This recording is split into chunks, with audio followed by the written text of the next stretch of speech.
ოპოზიციის წარმომადგენლები ათონელის სასახლეში საქართველოს პრეზიდენტს შეხვდნენ. ოპოზიციონერი დეპუტატების განცხადებით, შეხვედრის ერთ-ერთი მთავარი თემა იყო ქართული ოცნების მიერ ხელახლა ინიციირებული გამჭვირვალობის შესახებ კანონპროექტი. ამასთან, როგორც ოპოზიციის წარმომადგენლები განმარტავენ, პრეზიდენტ სალომე ზურაბიშვილთან გენდერული კოტირების გაუქმების საკითხის განიხილეს და საქართველოს ევროპულ მომავალზე ელაპარაკეს. ხატია დეკანოიძეს განცხადებით, პრეზიდენტთან გამართულ შეხვედრაზე შეთანხმდნენ, რომ 26 ოქტომბრის არჩევნები საქართველოს მოქალაქეების გამარჯვებით უნდა დასრულდეს. შეხვედრა პრეზიდენტის ინიციატივით მოეწყო ოპოზიციასთან ერთად. შეხვედრაში არასამთავრობო ორგანიზაცია გამჭვირვალობა საქართველოსთვის წარმომადგენელი ეკა გიგაურის მონაწილეობდა. საქართველოს პრეზიდენტთან ასეთ შეხვედრებზე რაიმე ტიპის გადაწყვეტილების მიღება არის შეუძლებელი, ეს არ არის ფორმატი.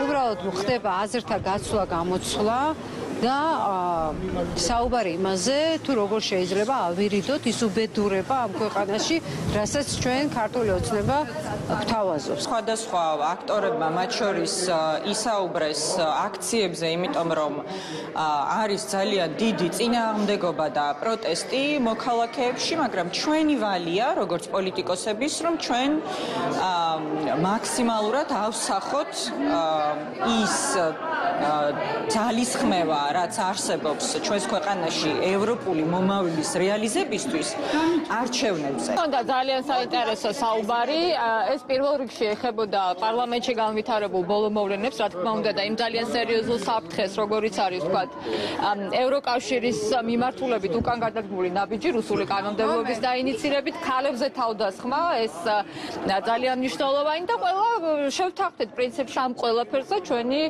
ძალიან მნიშვნელოვანი მძლავრი პასუხი უნდა იყოს გამარჯვება. პრეზიდენტი არის ადამიანი, რომელიც ეწინააღმდეგება ქვეყნის განვითარებას და პირდაპირ მისი განცხადებები შეგვიძლია ამოვიღოთ.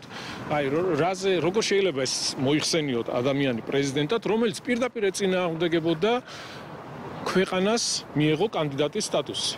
გამოდიოდა და დღესაც იგივე განწყობა. ესენი არიან რადიკალები. საერთო გეგმა იქნება ჩემი აზრით რადიკალიზაცია, იქიდან გამომდინარე, რომ მათ უწევთ ჩვენი ერთ-ერთი მიზანი მათ შორის შეიძლება ესეც იყოს.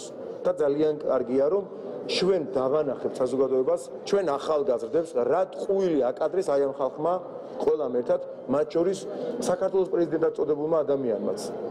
რა ტყუილი აკადრა შარშან საზოგადოებას.